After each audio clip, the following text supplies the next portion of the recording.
There it is. Since VCRs, half of American households now have video cassette recorders. Laserdiscs and Pioneer, the future of sound and vision. With over 9,000 movies to own, it's the most convenient way to watch a movie. DVD. In high def, only on Blu-ray.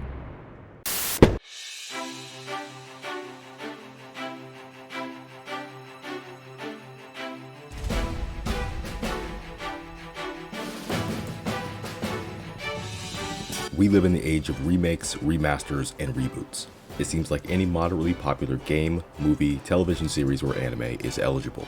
And with the rise of crowdfunding platforms, even things that are more niche can participate. With all that being said, there are still several things that have been left behind. Today, we'll take a closer look at some of the anime that never made their transition to disc-based media, and have remained trapped in black boxes.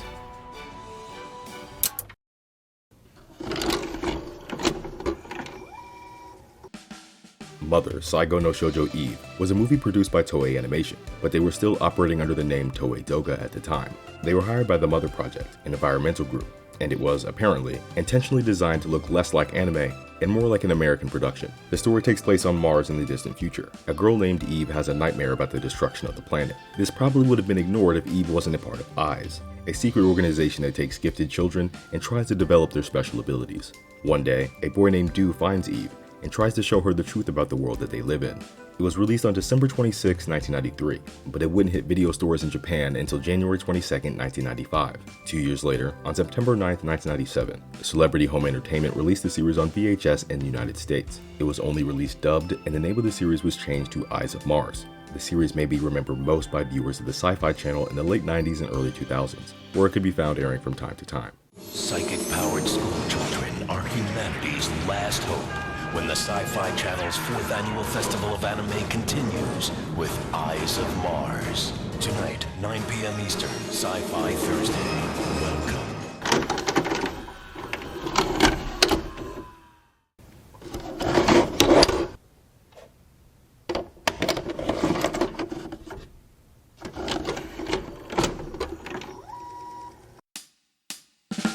Around 1985, Hiromasa Shibazaki started an anime production company called Hero Media. This company focused on creating OVAs, releasing them on VHS, and selling complementary products like art books. They even ran their own OVA-focused magazine, Globian.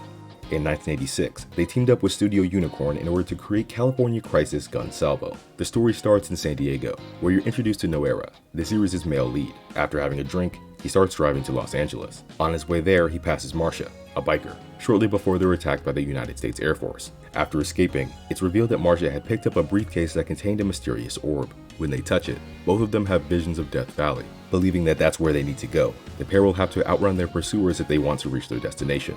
The two things that California Crisis is probably most remembered for are its unique, solarized art style and the way that they managed to capture the feeling of 1980s California. The production staff apparently did take a trip to California in order to take location shots. California Crisis Gun Salvo was released on VHS in Japan on July 21, 1986. Unfortunately, the story ends on a cliffhanger. The plan was to continue the story in a follow-up OVA, but that was never created. Both Hero Media and Studio Unicorn would be shut down in 1987, and the tape would never be released outside of Japan.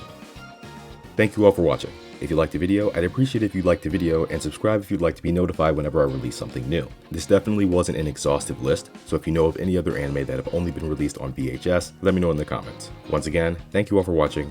Until next time.